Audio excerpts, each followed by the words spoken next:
سلام کوچولوهای مهربونم. امشب میخوام داستان مهربانی رو براتون تعریف کنم.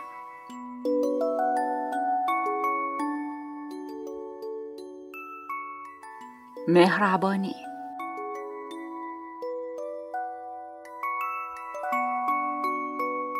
یه خرگوش مهربونی بود که توی روستای سرسبز و خوشاب و هوایی زندگی میکرد.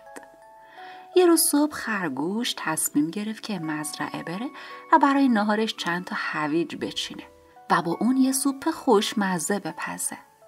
خرگوش مهربون 4 تا هویج رو از زمین کند و به طرف لونه خودش به راه افتاد.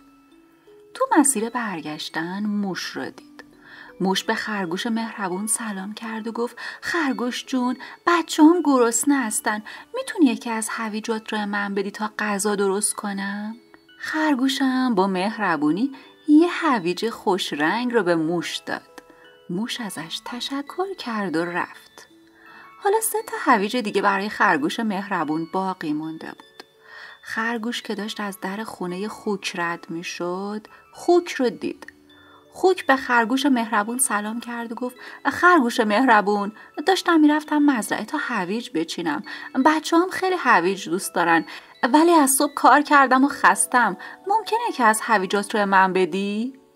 خرگوش یکی دیگه از هویجاش رو به خوک داد و ازش خداحافظی کرد. حالا 2 تا هویج دیگه برای خودش باقی مونده بود.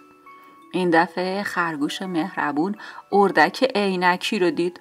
اردک بهش سلام کرد و گفت خرگوش عزیز، آیا میدونی که هویج برای بینایی چشم چقدر مفیده؟ خرگوش مهربون گفت آره، هویج برای چشم خیلی خوبه، شما هم باید حتما آب هویج بخوری. اردک گفت میشه لطف کنی یکی از هویجات رو من بدی؟ خرگوش مهربونم با خوشرویی یکی دیگه از هویج‌ها رو به اردک عینکی داد و به راه خودش ادامه داد. حالا خرگوش مهربون فقط یه هویج براش مونده بود. تو راه که میرفت زرافه را دید که خیلی ناراحت بود. خرگوش گفت چی شده؟ چرا ناراحتی؟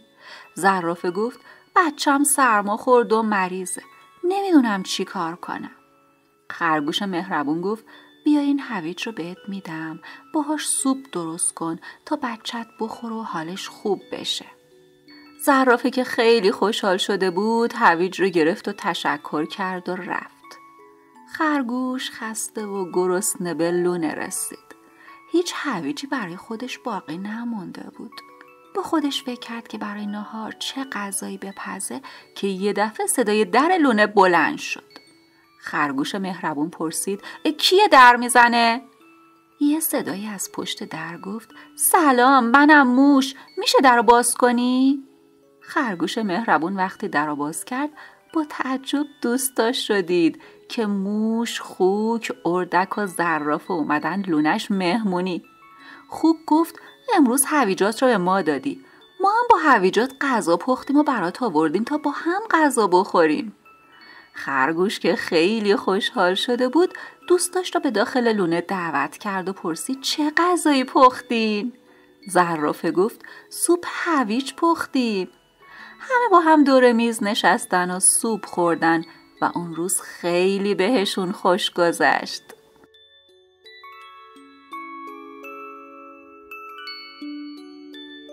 امیدوارم که از داستان مهربانی لذت برده باشید. شب بخیر مهربونای من.